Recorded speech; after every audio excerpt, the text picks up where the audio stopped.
Today I'm talking to Karyn O'Dea from Ray White Robina on the Gold Coast.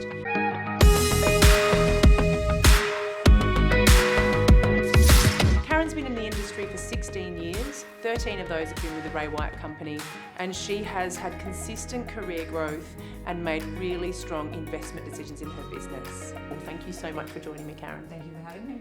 Karyn, before we get into your interview, could you just tell the people watching at home just a little bit about the marketplace that you trade in, medium price, what the demographic is? So I prospect to 3,400 homes, have done for a long time.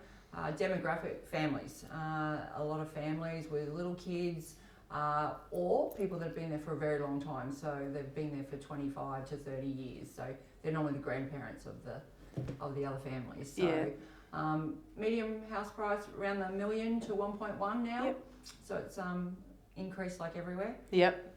But yeah, and great area, big community, like lots of sports going on within the community, but you can definitely feel the community between grandparents and grandkids and anything that goes with that. Yep. And you, last year, how many transactions did your team conduct?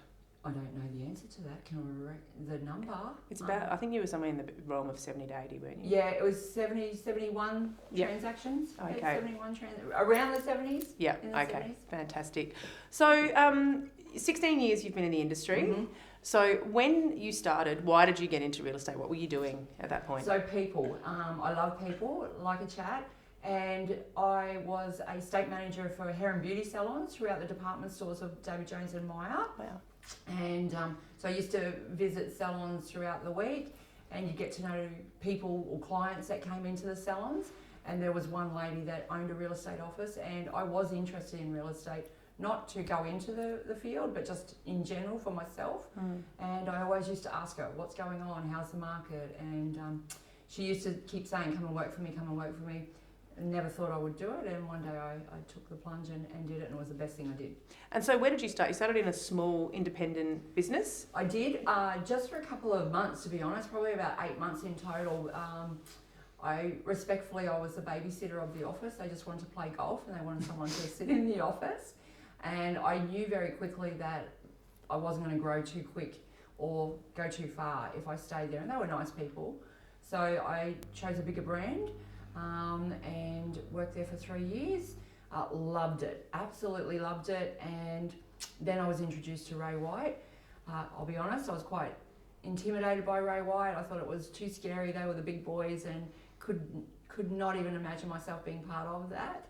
And took the plunge and definitely Never looked back? Never looked back, never looked back. I actually said to someone recently that I've been with my office 13 years and I am still on the honeymoon. I still feel really good. I feel really good. I remember you saying that in that early, sort of the first 3 year phase, you didn't really know what you were doing, and it was like a good environment, but you were sort of given a lot of autonomy, and so you kind of anchored into like servicing the buyers first. Very much so. Yeah. So, servicing the buyers. So any inquiry that came in, then I just said I will do everything for them, and I meant everything from looking on the internet, finding other properties even if we didn't have it listed, or people in the office, and then send them the links, and then ring them within 10 minutes and say, check your email, how long do you want to look? I'll come back to you in half an hour, an hour.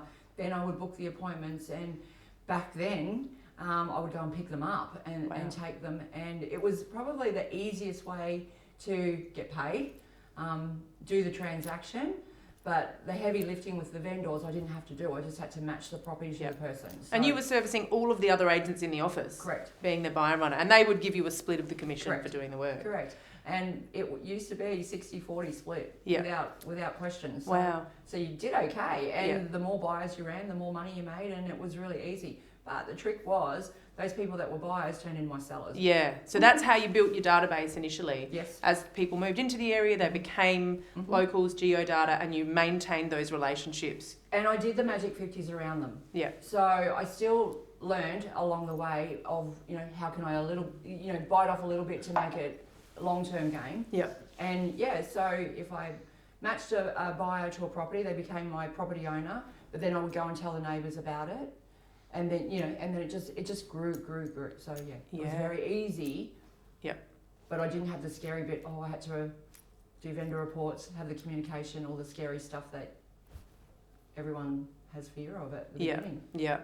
And so, there came that point where you mentioned you had been intimidated by the Ray White business. Very much so. What made you move? I guess who you hang out with, and I guess they hear you on a day-to-day basis and hear you on the phone. And I've had many people tell me over the years, imagine if you had good training. You're so good now, wasn't as good as I can be, but they just kept saying, imagine if you had good training, and eventually a friend of mine, he actually came from a Ray White background. He called someone, I don't know if you want me to say, but Justin Marsden, who were the best officers on the coast. He gave us a list of 3, and I went and saw 2 out of 3, couldn't get hold of the third, which was interesting. And I had a meeting with my now principal and then principal, and honestly, I got frightened. It was too good to be true. Right. And withdrew and went, no. You thought he was telling some fibs about how good it is. I just thought it was too good to be true. He was too nice. He had too much structure. Seemed easy to get along with, and he seemed invested in me. Yeah. So I thought, that can't be right. Can't be. Yeah. So withdrew, and he definitely put me on his pipeline. And he listed you at some point later, yeah.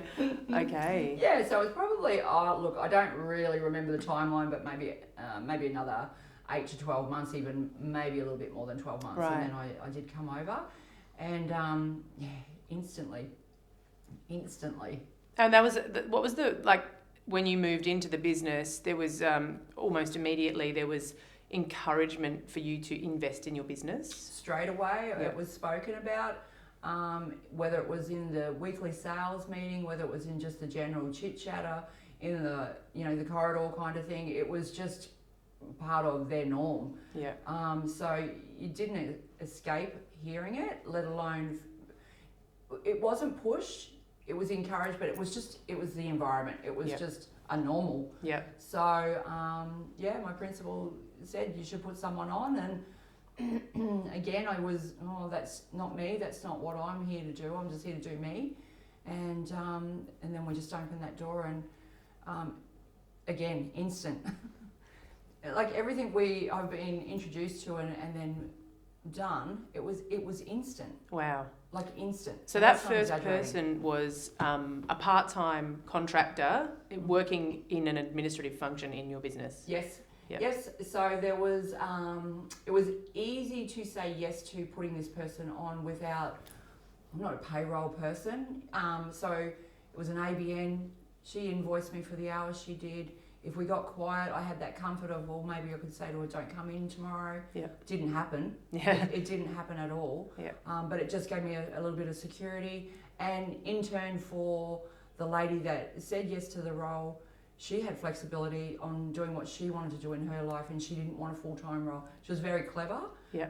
Very, very clever. So she just did her thing and did it very well, but with a balance for her, so it was a win-win. Yeah.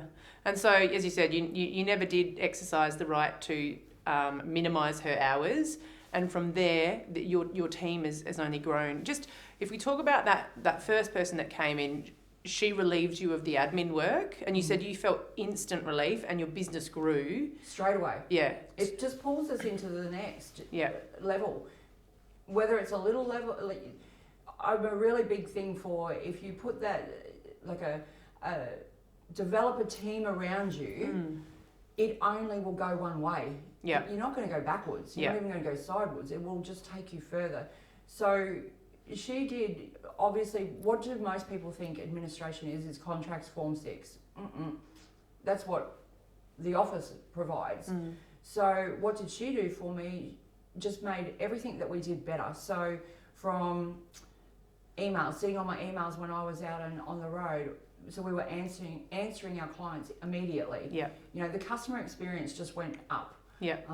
And then from follow-up, whether it was a text message to the database to give them an update of what happened if we didn't get them on the phone, it was just instant. Yeah. So the return on that was people appreciated it, and then we stood out. Yeah. We stood out, and then down to anniversaries, my attention to detail is a lot, but why. I like it, and I like people, and I like surprising people, lifting the customer service to a level that they don't expect, but continue to lift it. Yeah. So each year, our customer experience should be better than last year. Yeah. And it's easy to do it because I've got someone that's helping me track it, monitor it, and make sure it gets into place, and that's administration. Yeah. So and you've said to me in the past that anything that you have brought into your business, like you just want to maintain it to a consistent, like you don't want to do something for a while and then drop it off and then try something else. And you've always had a really strong focus on customer service, which possibly comes from your former career and just who you are as a person. Absolutely. Relating to people. So your team grew over the years, but I think it'd be interesting to talk about what is your business model in terms of the way you market yourself to your community and your touch points with your clients. There's a lot.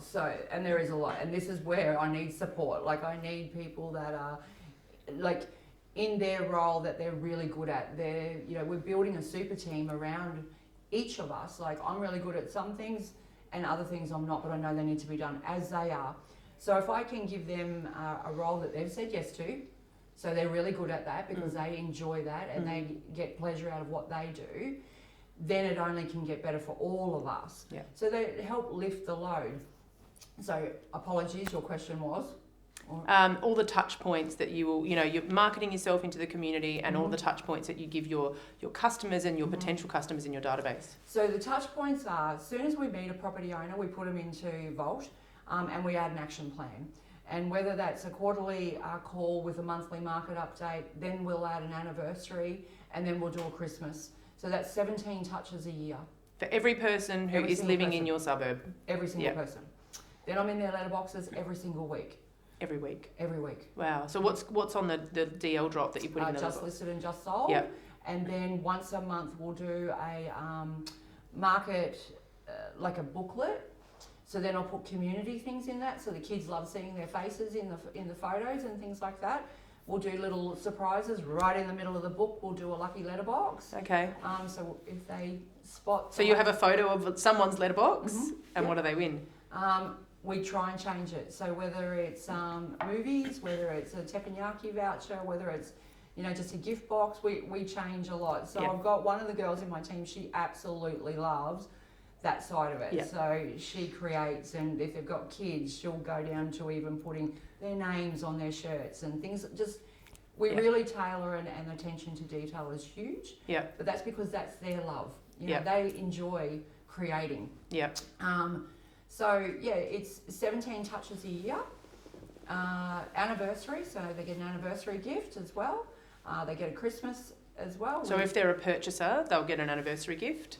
If they're a purchaser, they're an anniversary gift. Yep. So I don't know how much detail you want me to go into, but people that come into the community in that 3,400 homes, even if we didn't sell the property to them, we turn up with a welcome pack. Yeah. So this is amazing. Can you talk about, so let's just say I bought a home through LJ Hooker, not through you, not through Ray White. I've moved in a week ago, and then I get a knock on the door. Yep. So we turn up and we say, welcome to the neighbourhood. This is going to feel a little strange. We're from the Karyn O'Dea team at Ray White Robina, and we just wanted to welcome you. I know it's crazy, but we've got some little gifts for you, but we've also got trusted tradies that we refer to a lot of your neighbours. We've got neighbourhood watch pack, and that gives you some information as well. Depending on the client that's at the door, if it's an older person versus a younger, the language might be a little different, but we're cheeky, because I'm cheeky. We'll say, we apologise in advance, we'll be in your letterbox every week, but you see our signboards around. If you've got kids, we're down at the soccer club. If they're older, we're part of the bowls club as well. So it's just more of a welcome. Yeah. And how does that go? Like, they're shocked, but they're delighted, and they're smiling, and they're happy, and they feel good. It's a good thing.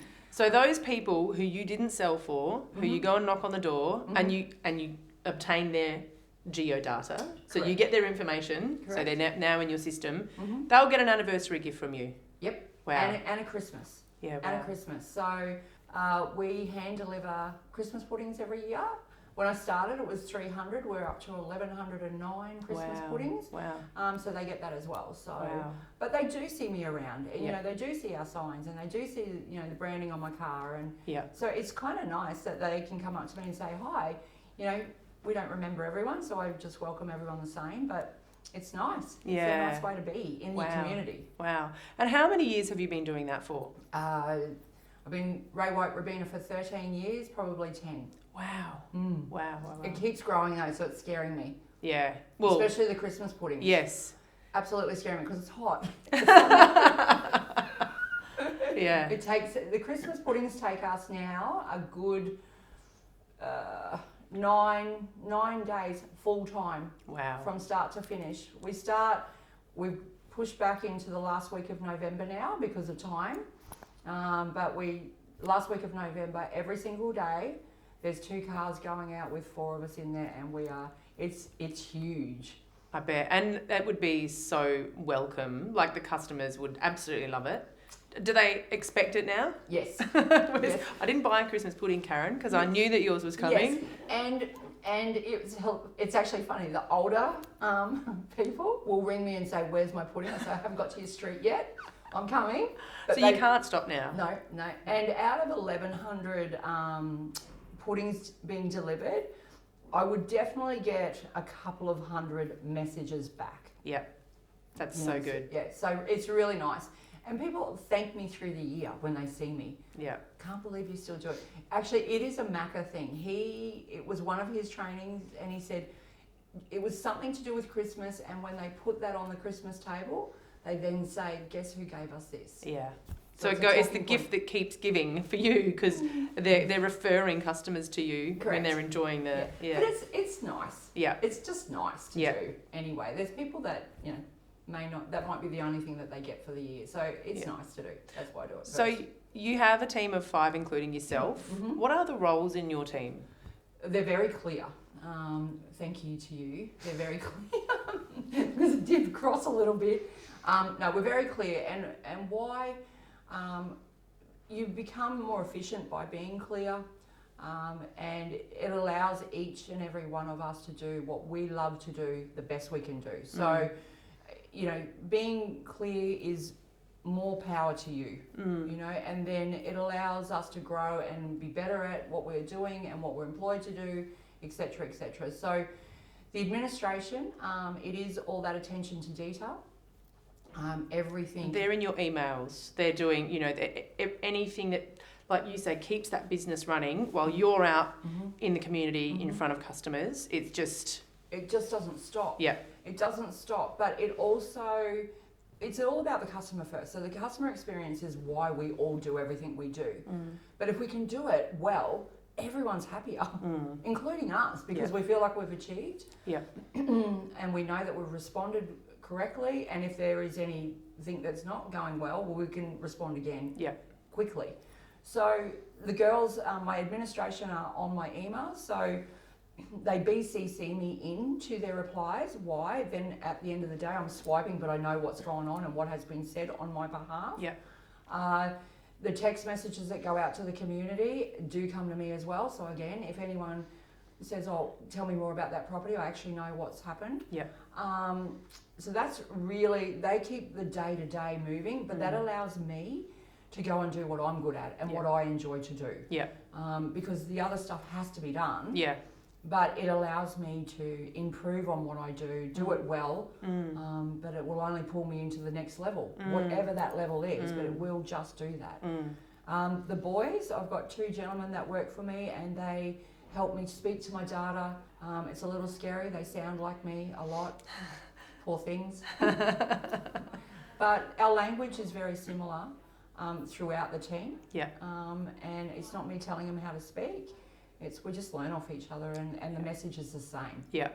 So you've got really solid admin, making sure all of those important touch points are happening. And then you've got sales associates who are helping you to prospect, call the database, knock on doors. Grow the database. Yep. Make sure we don't miss anything. If someone, you know, anything. Yeah.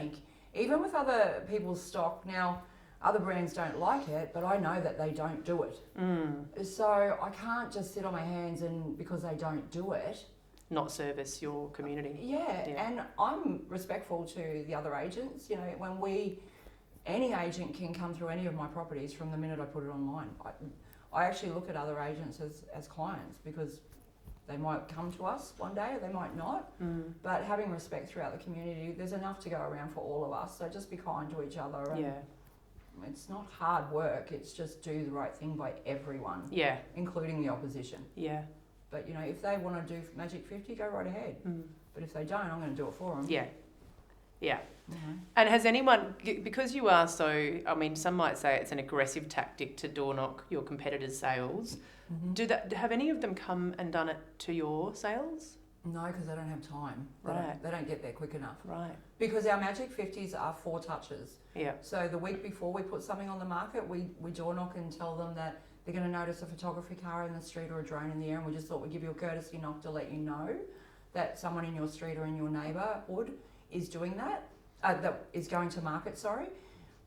So that's the week before, and then on the Monday and Tuesday when we launch, the boys go back and say, you know that property we spoke to you about last week? It's now live. Would you like us to send you the link so you can have a good sticky pick, i.e. get their email if we don't have it, or their phone number and we can text you the link. So there's purpose for it.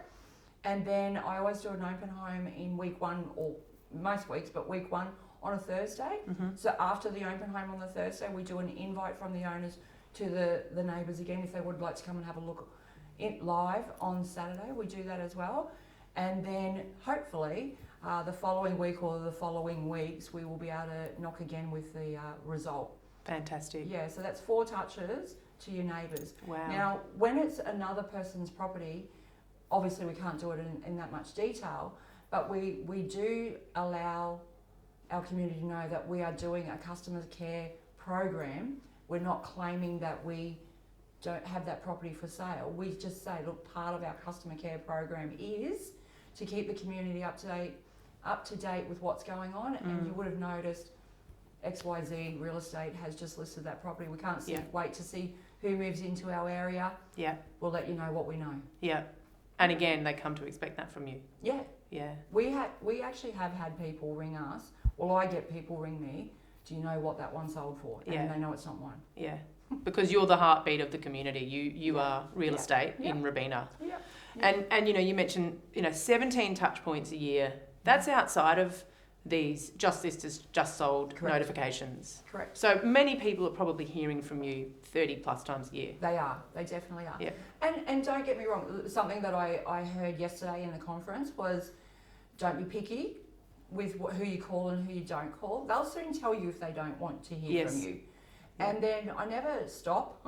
There was a word yesterday, what should we stop? I probably don't do that enough, but then we'll tailor it. Yeah. So again, attention to detail. So anything that we do, we put a blanket over everyone, but then it's our responsibility as a team to feel the tone of each person. So if it's an older person, and they love to chat, well, they'll probably get more communication from us. If it's a professional couple that really don't want to hear from us, but they're happy to hear from the text, well, we should note that. Yeah. And respect what they want, or ask them what they want. Like even within my subject line of my emails, it's update from Karyn O'Dea Ray White or Karyn O'Dea Ray White touching base. Why? If they're going to delete the email and not read it, they're going to think of my name before they do that. Yeah. And that's a response from someone saying to me, goodness me, you email me all the time. And I said, I can stop. He goes, no. I think of you before I delete you. So I was like, boom. That's good. It's working. Yeah. The name has lodged and you've maintained your that's all it's about. Stickability. Yeah. That's 100% all it's about. So when that person goes, I need to sell, Karyn is the name that pops into their mind. Yeah, correct. The theme that I'm hearing from you, like all of this stuff and the people, it requires a lot of investment. Very much. You've really developed from that first person that you were tentatively part-time on an ABN.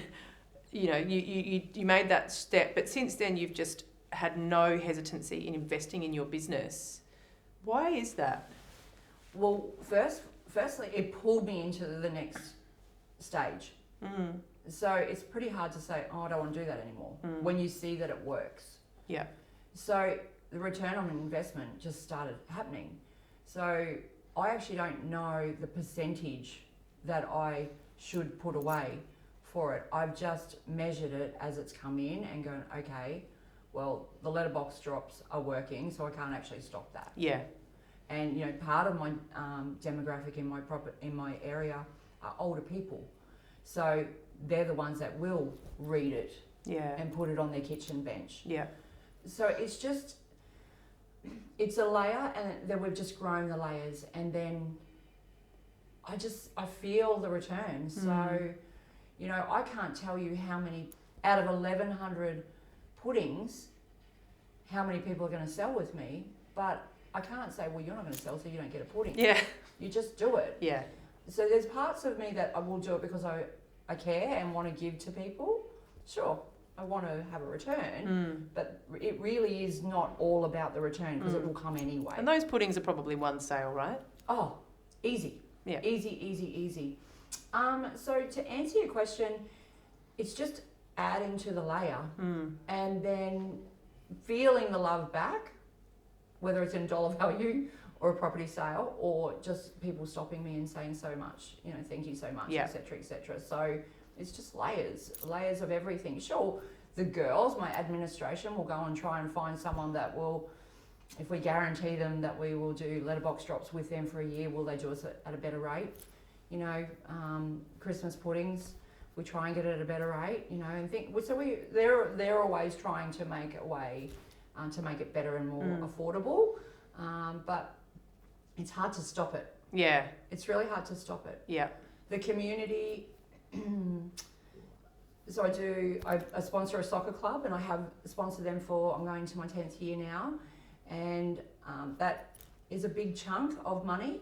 But I actually know, so when people call us in, how did you hear about us? That's part of our language, isn't it? Yeah. So the amount of people that have said, oh, we see you down the soccer club, or you're on the training kits, I have recorded that in my mind and on paper, and I'm paid up until 2026 for soccer. Right, okay. Well, that's good. So then it makes it so much easier to make that investment because you know that it's paying for itself. Straight away. I do an Easter egg hunt. That's a big cost as well. That's nearly $6,000 to do an Easter egg hunt on a weekend. Wow. But I do it at the soccer club, so it's kind of like a double thing. And, you know, so it's... And it's the layer, like you say, it's the layering effect. You know, sometimes a customer doesn't know if they were triggered to call you because of the email or the DL drop or the Christmas pudding or the text message, but it's everything that you do is closing the gaps between very much how possibly they could ever not think of you when they're thinking about real estate. And that's it. And that comes back to the team. Yeah. They're helping close the gaps. Yeah. So you can't do one without the other. Yeah. But if you start with a small team, it will pull you into the future. Yeah. And the layer will grow bigger, and there'll be more that you want to add to it or you want to tweak and make it better. It pulls you into your future. It's you know, you said to me before 16 years and you love your job. You still love your job. Yeah, absolutely love. Crazy. Yeah. Like crazy. Even when I say it, I think sounds so. I mean it. I absolutely love. What do you love the most? Because you're running a business. You're not a business owner, but you are running a business.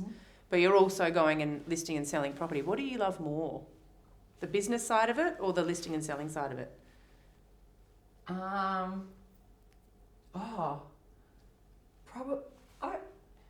Probably both. Why? Because it's just the people. Yeah. I don't want to sound like the typical person sitting here saying, It's the people though. Yeah.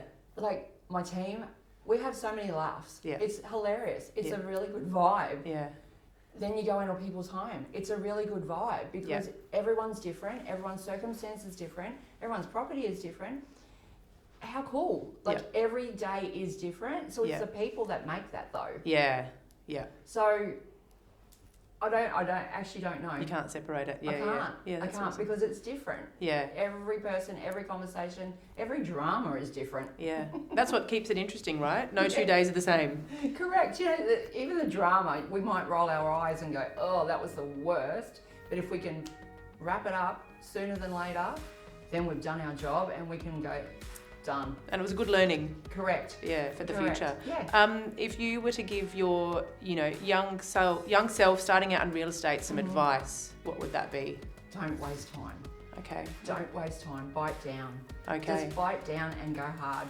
And lean on, like I still lean on Ray White. Yeah. Like I'm still learning. People say you run a successful business. I actually don't feel like I do. It's mad, but Wow. I still know there's so much I can do better. Yeah. I still know there's a lot of holes in my business. So I lean on Ray White. I lean on my principal. I lean on the trainers. You know, I have spoken to a couple of people about what has been put in front of me. And one thing that I will compliment the trainers in Ray White is you figure out our style. So you could throw everything at us and tell us to do it this way, but you're figuring out my way to do it, but you're still getting your message through. Yeah.